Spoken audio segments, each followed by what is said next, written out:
Sound too critical, but Max Verstappen is sounding like a man who stayed up late last night doing a sim race, which he did, and then got up early this morning to do a sim race, which he did, rather than getting a good night's sleep in Budapest, which, by the sounds of it, he could probably have done with. David Croft under fire for multiple Max Verstappen comments over sim racing. Oh my god, give it a rest, Crofty. David Croft is a massive dickhead. His gratuitous use of shit one-liners really boil my piss, coupled with the over-the-top use of, by the way. Crofty is a just jealous that iRacing is more enjoyable than the drama TV Sky F1 is broadcasting. Just another commentator with a lot of bias towards English drivers. Crofty hates sim racing. Crofty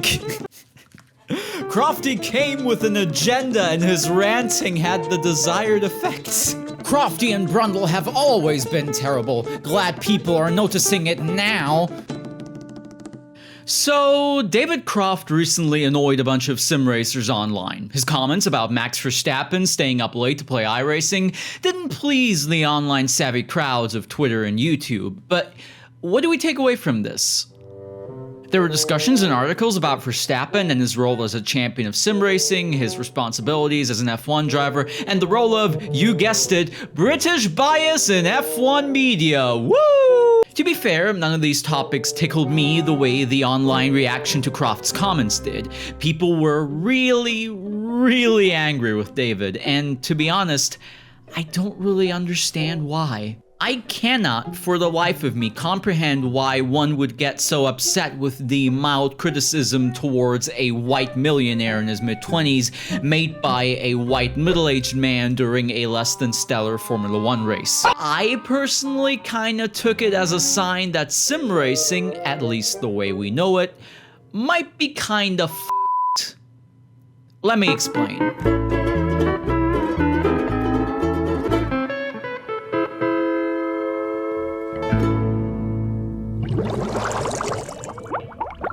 Okay, so whenever sim racing is being discussed publicly, right, the topic of legitimacy tends to come up. Does sim racing serve as a proper footstep on the ladder towards the upper echelon of real racing, or is it just an overpriced hobby for delusional race fans?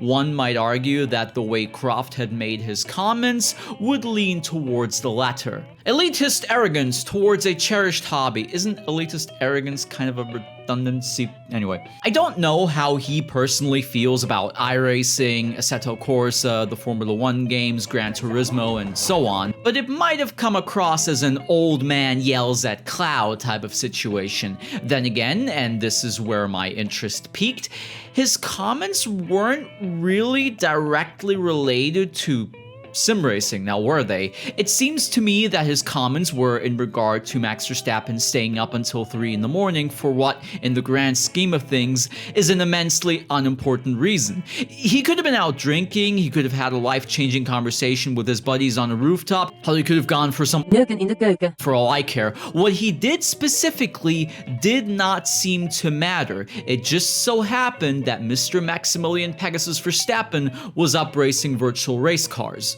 which is why Crofty referenced that specifically. And if we are to consider how he frequently lost his temper throughout the Grand Prix, I can definitely see why Croft would try to hammer that home. He's F1's major storyteller for the general audience, for better or for worse. He's not only their main source of technical information and data, but context, world building, lore, if you will. But why do I bring this point up, this point of legitimacy? Well, ever since 2020 especially, the discourse surrounding sim racing has happened within this framework of legitimacy, trying to prove that yes, racing games can be a basis for future success in motorsports. Cliches and apprehensions be damned. Gran Turismo even catapulted itself into cinemas last year based on that specific premise. While this seemingly wasn't the core of the criticism towards Croft outright, I think, in the context of the past few years, it influenced the way I read the debate for sure. It seemed to me as if people were immensely desperate for people like David Croft to respect their hobby, their passion, their form of racing. How dare he take a piss on our beloved form of motorsport, even though he didn't? He never stated any specific problem with what Max was doing, but that he was doing anything at that time of day to begin with. Irrespective of whether you agree with his criticism or not, I can see why that would be brought up on a broadcast. I'm sorry. But let's say for the sake of argument, he was to criticize someone like Verstappen or Norris for their involvement in iracing. Fudge! Why would that be a problem? Not to say I'd agree with their take if that happened to be the case. Then again, I see no need for the anger directed towards him. Whether David Croft or the F1 media in general respect the way you choose to spend your free time does not matter now, does it? I'll go as far as to say that if my reading of the situation happens to be correct, it would be rather harmful for the future of the genre that is simulation-based racing games. At least from my perspective, there is no necessity for these games to serve any purpose of being a stepping stone towards real racing. Don't get me wrong, if you find yourself leaping into the world of GTs, Formula cars, or rallying thanks to video games, good for you. Go promote Yu-Gi-Oh! I don't care. That being said, using this as a basis for games such as iRacing, Assetto Corsa Competizione, or F124 seems inherently problematic, at least to this failed femboy right here. Most people will never in a million years be able to compete in real race events.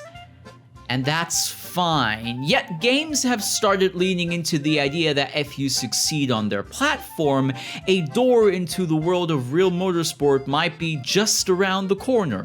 Furthermore, companies like Logitech or racing series such as DTM have been fondling with this concept as well. What awaits most with that mindset will be eternal disappointment, a perpetual spiral of addiction, and frustration. Racing isn't fair, nor is society, so irrespective of how good of a virtual or real racer you are, your hopes and dreams might be exploited for the purpose of lining the pockets of gaming companies. None of the money chucked about in esports seems to reach the competitors either. Just take a look at the Gran Turismo events. But we get to go to Monaco! Yay! So we end up with a genre that in its marketing is partially built on exploiting the dreams of many a racing fan. That includes underage people as well, sim racers still trying to survive the hellhole that is modern education. iRacing seems to be the cream of the crop in terms of milking its customers for all they're worth. Build your career! Even though it's not a career, but a game. Which is fine. In terms of designing a fulfilling experience, the whole sim to real life bullshit doesn't help either. We could live in a time when studios focus their efforts on crafting virtual havens of racing glory, create single-player campaigns that stick in memory for the rest of your life, build a base that excels at being an enjoyable experience first, and a wannabe race car driver's training ground second. Yet, here we are, the year of our Lord 2024, and racing games are as bland and as finished as ever. Not to say that everything is shit these days, far from it. In fact, the amount of stuff you can do in the realm of racing titles is more varied than ever before. It should also be stated that the video games industry is turbo f***ed anyway, so I wouldn't put the blame entirely on the attitude I'm trying to outline in this video, not by any stretch of the imagination. But with this attitude of we need to prove sim racing's legitimacy as a thing for real racing, there is no incentive for big companies to focus and build video games instead of time trial testing grounds. And hey, if that's what you want, more power to you. I'm not into Assetto Corsa, but if you are, great. Just please don't be angry at David Croft on Twitter. That's the thing though, it's usually not my style to tell people not to get angry about something. In fact, considering many of the topics in the news right now, I'd be very much inclined to say that anger can be an immensely helpful tool in these regards.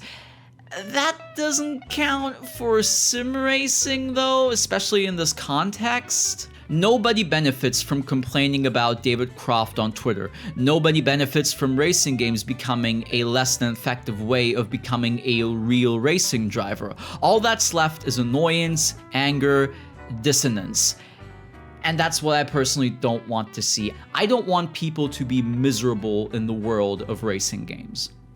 I feel that this incessant way of defending a hobby, at least the way I came across it in the past few days, will only lead to that for quite a few people. Maybe I'm missing something, but perhaps there are unforeseen consequences I neglect here that you, the viewer, might want to point out to me. And if that's the case, but please feel free to do so. This is just me in the middle of my posting era, okay? I might be wholly off with this. Maybe there is something I missed or didn't understand, so feel free to connect with me. Or just tell me I'm a failed femboy, because that's also kind of true.